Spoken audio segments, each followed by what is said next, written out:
Okay, so hi everyone and welcome.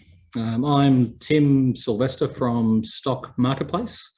I'm being joined today by the Managing Director of ABE Capital Markets based in Singapore, Mr. Nick Baber. Nick, thanks for joining me today. No problem at all. Nice to be here. Not too hot in Singapore, I hope. Always hot and humid here, but it is a beautiful afternoon on a Friday. Fantastic. So before we get too far into it, I will say today's information is general in nature. We haven't taken into account anybody's personal financial circumstances or objectives. And of course, past performance is no indication of future performance. For everyone watching today, we have quite a few people coming in. So any questions you have, please feel free to pop them into the chat. Basically, we will get through to everyone as best as we can. Any questions, if you want to reach myself or Nick directly, email us at invest@stockmarketplace.com.au. Okay, in saying that, let's get straight into it. So today, basically, the objective is Nick and I are going to be having a bit of discussion around about the Australian Bond Exchange as a whole. Obviously, the company listed late last year, so we want to give everyone an update on the business, what's been happening behind the scenes, and obviously comment on a few of the announcements that have come through recently. So, Nick, before we go into any of the announcements, would you be able to give us a little bit of a bit of background on yourself, where you've come from, and basically how you came to be at the Australian Bond Exchange? Yeah, certainly, Tim. I think I'll start from the beginning. It's probably a good place to start. I am a 20-year career banker, having started back in Sydney at Citibank in 2001 as a graduate. So after the program, I joined the structured rate sales and trading desk. And back at the time, a lot of what we did was structured products in deposit format, which was kind of the format at the time. And after a couple of years doing that, I was moved up to Hong Kong to the structured and packaging desk, which was more on the bond side across asset classes. So we did structured bonds, and vanilla bonds as well, but linked to credit and rates and commodities FX. And a lot of this was distributed out to the private banking network through Citi and through third parties as well. We also did structured bonds and swaps for large institutional accounts. And I was there for 2 years doing that, and then was moved to New York to set up the retail structured products desk in New York. Again, that was a very large private client focus through prospectuses on the SEC registered program. So after about a year of that, I was moved to London. I think I was there for about 7 years and within the multi-asset group, again, largely for private clients through the private banking network, working across multiple asset classes and different kind of structures and formats. And eventually I moved over to the institutional side, working on bespoke loan and bond originations for European corporates into Europe and Asia, and particularly in Japan, which was a very, very big business at the time. I then moved back to Hong Kong with National Australia Bank and ran their DCM syndicate and origination business for Asia.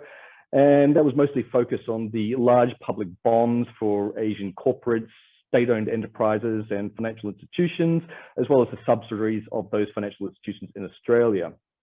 There was also a special part of the business, which was structured bonds, specifically a bond called a zero coupon callable, which went into the life insurance companies in Taiwan and Korea. Again, that's still a very large market, very active to this day. So after 2 years at NAB, I moved to Singapore with the Japanese bank SMBC. And at that point, I took a bit of a change in tack in my career and helped set up the secondary loan trading and sales business, which was more trading corporate loans with institutional clients. And somehow that sort of morphed into a special situations group, where we had the loans on balance sheet that were stressed or distressed at that point in time, which we sold down to private credit and hedge funds and distressed asset buyers and banks that wanted to buy those kind of credits cheaper on the dollar. So after a couple of years there, Macquarie sort of picked me up and saw my career and seen I've done quite a bit of different kind of asset classes. And we set up the bespoke bond trading and private credit trading desk, which was more about finding arbitrage opportunities in the market. And this led to setting up an institutional bond flow trading facilitation desk, which was largely focused on very large, high quality institutional clients in Europe. And this is how I became involved with the Australian Bond Exchange. So Bradley McCosker, the CEO, was actually one of my seniors when I was a graduate at Citi. So we've known each other for 20 years. And it's funny because over the years, we kept in contact and always talked about how to make equal access for everyone to these international markets, especially for Australia, which is quite its own market as well. And we had all this experience. So we were in chats about that over the time. But certainly this institutional trading flow desk that we set up, ABE became one of my clients to help facilitate this business. And we did a lot of trade with these high quality businesses. But of course, being these kind of institutions, it's a very, very volatile and lumpy kind of business, particularly over the last few years in COVID. We've had events that have triggered clients to either sell down or rebalance their portfolio of trades. Or there's been periods of just nothing happening because they're either sitting on assets or it's very uncertain of what to do and they're just waiting for the next kind of break. So my role now at the Australian Bond Exchange, there's a subsidiary set up called the ABE Capital Markets, which is the offshore Singapore subsidiary here. And basically it's to help facilitate the trading, the structuring, the repackaging, of offshore product for our investor base, but globally, and to put it in a format that we can use to do what we want to do into Australia. And the addition of having TD Prime Services now assigned as our prime broker only adds to what we're trying to do. And we're going to talk about that a little bit later in the session. Yeah, so a couple of points on that, Nick. Now, everyone at home, this is being recorded, so feel free to reference it later if because that's a lot of information you've just dropped on the floor there, Nick. It is. Yeah, but it's safe to say you're obviously a man of substantial experience, which is fantastic. So I dare say the Bond Exchange is glad and happy to have you. Can we go back to the institutional trading revenue? I've actually, and not just myself, a couple of others, we've reached out to the Bond Exchange to actually have a chat about the seasonal nature of the institutional trading. And I've actually been given a quick little document regarding that. So I'm just going to bring that up if that's okay.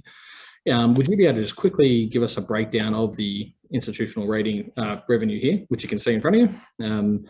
Now, obviously, the comments and questions I've had the last couple of weeks has been around the institutional revenue not occurring in quarters 3 and 4 of last year. And looking at this chart quickly, we can see that seems to be a common thing. I'd just like your thoughts on that, Nick. Yeah, so it's definitely market driven, and given the nature of these high quality institutional clients, there's always some kind of effect at year end as well, coming up to Christmas time when portfolios shut off and reevaluate. Of course, during COVID, it's been a little bit different because people have been taking opportunities of disconnection in the market and the volatility. So it's quite typical to see these ebbs and flows. As it happens, it can be quite cyclical, but Q3, Q4 can sometimes be quiet, and you can see in the chart here that in 2020 it was a lot better than the previous Q3, Q4 quarters, and this is just purely opportunistic and of the volatility that happened during COVID. So it's not a surprise, and this is why we combine it with the other kind of businesses that we're trying to do to flatten out the P&L over time, so it's not reliant on the institutional, which of course is an ongoing part of the business anyway. Fantastic. So definitely not trading for the sake of it, but looking for the right opportunities that suits obviously what we're trying to achieve. That's right. Fantastic. Now, probably the main thing we want to focus on is the announcement with the Bond Exchange in relationship with TD Prime Services. So the announcement came out, and I had a lot of questions from investors, not just my own, but obviously a lot of other investors all over the place regarding the lack of understanding around the gravity of the actual announcement. So I'd like to cover that. First and foremost, who are TD? Because in Australia, we haven't had much exposure to TD or prime brokerage relationships as a whole. So who are TD, and give us a run through of what actually is a prime brokerage relationship. Yeah, sure thing. So TD Prime Services is a subset of a larger company, or the parent company, which is Toronto Dominion Bank. And they're the second largest Canadian bank in terms of market share in Canada, out of the 5 main banks that are there. And alongside RBC, which is the Royal Bank of Canada and the largest bank, both TD and RBC have a AA- rating, which is the same as the big Aussie 4 in Australia. So it's in that top tier of commercial banks worldwide, a very small subset that have the highest quality credit rating for commercial banks, which gives a lot of credibility to the creditworthiness of the of TD itself. So under TD is TD Securities, which is the securities and brokerage arm of TD Bank. And they're very, very large in North America, one of the largest security firms there, and it's very well known in Asia through TD Securities themselves and TD America Trade, as you might know them. So under TD Securities comes the TD Prime Services, which is the prime broking division, and they're the guys that look after the large institutional accounts and financial institutions and hedge funds. So I think the simplest way to explain what a prime broker does is to think of it as a larger version of a personal brokerage account an individual might have, such as CommSec, where you trade stocks and warrants and ETFs, etc. So the prime services here is a bigger suite of product and often to sophisticated institutional clients and hedge funds. And you have a certain market cap to get there. You have to have a level of experience in financial markets. And it just gives you access to worldwide exchanges and settlement system, multi-asset products and global markets that are really unavailable without having a prime, or if they are, they're prohibitively expensive. And this, of course, waterfalls down to the products you're able to create and to the end clients. So the idea here is to have this prime broker in the background and to create product so we can work with the full breadth of our clients, which covers anyone from planners and brokers, self-managed super funds, family offices, not-for-profits, fund managers, instos, and even private clients. And we're always trying to achieve that the alpha, which is the premium returns in the market, utilizing the prime broker functionality. Fantastic. And I know some of the products the Bond Exchange has brought to market recently, obviously with you behind the wheel as well. The the Xerox Bond, the Jaguar Bond have been very unique products, new to market. We haven't seen any of that sort of gravity of product here in Australia before, and that was done without the TD relationship. So I'm very interested to see what can be accomplished with that relationship now cemented, and what sort of what that means to investors of ABE as well as investors. So what do you think this means for ABE as a business? Give us your take on the gravity of it all. Yeah, so basically what it does, it gives us a seat at the table to compete on the global stage, and it gives us access to products and financial instruments that we might not have had available, and more importantly, it gives us access to cheaper funding and financing, and also to obtain leverage from the prime broker, which is a very important tool when you're doing these financial products and packaging. So the idea is to use TD to get the sum of the individual parts and to be able to create and bundle all these products and services to create bespoke product for the breadth of the investor base from insto to private clients. And it's interesting that you brought up the Xerox and Jag trades, because that's been done without TD onboarded. And now that we have TD, we can actually create better versions and more unique versions of that by combining the sum of the parts, which we haven't had the ability to do before. Fantastic. So not a small announcement, put it that way. No, that's right. Well, that's the business. What do you think that means for investors in or the investment landscape in Australia as a whole? Do you see much of an impact on that, Nick?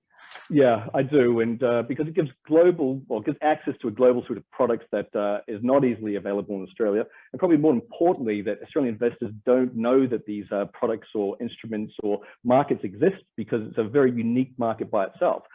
So in essence, it provides Aussies with products and services that investors in the US and Europe have had for a while now. And ultimately, it's to bridge the gap between global financial markets and our fintech platforms for the benefit of the largest, or our largest possible investor base. And again, this is in line with our mission to provide equal access for everyone so that all Australians can benefit from our experience and access to these global financial markets, and now through our relationship with TD. Fantastic. I've had a couple of questions come through. I'm just going to quickly have a look to see what we can and can't cover at the minute. Nick, one of them is regarding the impact on the share price. Feel free to not answer that, if that's okay. But one question we just had was, will TD hold bonds on their balance sheet for a broker of the exchange? That's a good question, and we're working through all these things with TD at the moment. We know that we've got access to their custody systems and all the way that we settle. So hopefully anything's possible by having TD there. Fantastic. Look, I think at this stage we might, I know the Bond Exchange has a number of different announcements coming out very soon, which I'm not privy to, but I obviously will be prepared for our investors. Nick, if you could leave anything with investors at the moment, what would you like to say to the investors of ABE and obviously the investment market out there at the moment? Sure. I think this is a very exciting time for us, and having the appointment of TD Prime Services opens up a world of possibilities for where we want to go, and it leads back into our mantra of being able to provide product and structure it in a way that we can give access to everyone across our investor universe, and to do what we say we're going to do. And this is the opportunity here, and we're certainly going to run with it. Fantastic. So once again, this session was recorded, so if you didn't get a chance to digest everything, feel free to stay tuned on the ASX, and it will be posted there as a recorded version.